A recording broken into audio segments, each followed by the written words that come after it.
இது மட்டும் போதும் கைஸ். வாங்க கைஸ், இதுல வந்து எதுனா இருங்க, இப்படி ஓ போட்டுக்கோங்க பாருங்க, இப்படி ஓ போட்டுக்கோங்க. அப்புறம் இங்க ஒரு ஸ்மைல் போட்டுக்கோங்க. ஸ்மைல் இப்படி போட்டுக்கோங்க, இந்த மாதிரி போட்டுக்கோங்க. இந்த மாதிரி போட்டு இப்படி போட்டுக்கோங்க கைஸ். நம்ம இப்போ கண்ணு 2 கண்ணு செஞ்சுருக்கா கைஸ். இப்படி ஒரு கண்ணுக்கு இப்படி ஒரு சர்க்கிள் 2 சர்க்கிள் போட்டு இப்படி ஒரு கோடு போட்டுக்கோங்க. அதில் இப்படி பேனாவை வச்சு இப்படி கலர் அடிங்க. அதுவும் மீசை எப்படி போடணுன்னா இப்படி காப்பி அடிங்க, அவள் தான் போடும் கைஸ்.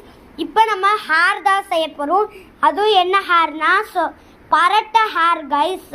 அதனால் வாங்க கைஸ், பரட்டை ஹேர் செய்வோம் கைஸ். நம்ம பரட்டை கைஸ் செய்ய போகிறோம். வாங்க, இப்படியே கலர் அடிச்சா போதும் கைஸ். ஓகே, பரட்டை வந்து ரெடி ஆயிடுச்சு. இப்போ நம்ம கழுத்து தான் போட போகிறோம். வாங்க, இப்படி போட்டுக்கோங்க, அவ்வளோதான். இப்படியே போட்டு இப்படி ஒல்லி பச்சாவா ஆக்கிக்கோங்க. அப்புறம் இப்படி பண்ணிக்கோங்க. இதோ அப்புறம் இங்கே ஒரு லைன்.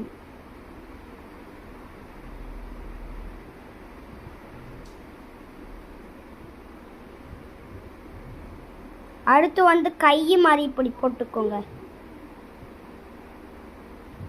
கை மாட்டி போட்டுச்சாச்சு. வாங்க, அடுத்து கால் போட்டுக்கோ. இப்போ காலும் போட்டாச்சு. இப்போ நம்ம ஷூ மாதிரி ரெடி பண்ண போகிறோம். வாங்க,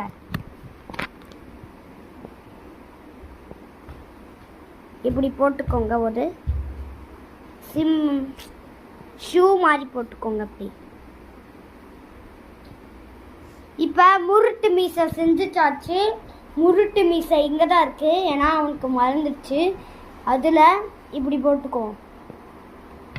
இப்படி ஸ்டாண்டில் லைன் போட்டுக்கோ, அவ்வளோதான் கைஸ். ஓகே, இது செஞ்சதுக்கு லைக் அண்ட் சப்ஸ்கிரைப் பண்ணியிருக்கேன். அப்புறம் இப்படி ஒன்று செஞ்சுருக்கேன். ஓகே, அப்புறம் இங்கே பட்டன் மாதிரி செஞ்சுக்கோங்க. இப்படி லைனாக போட்டுக்கோங்க. அப்புறம் இங்கே பாக்கெட் மாதிரி போட்டுக்கோங்க. போட்டாச்சு. இப்போ நம்ம ரெடி ஆயிடுச்சு. நம்ம அப்படியே கலர் அடிக்கலாமா? அது இன்னொரு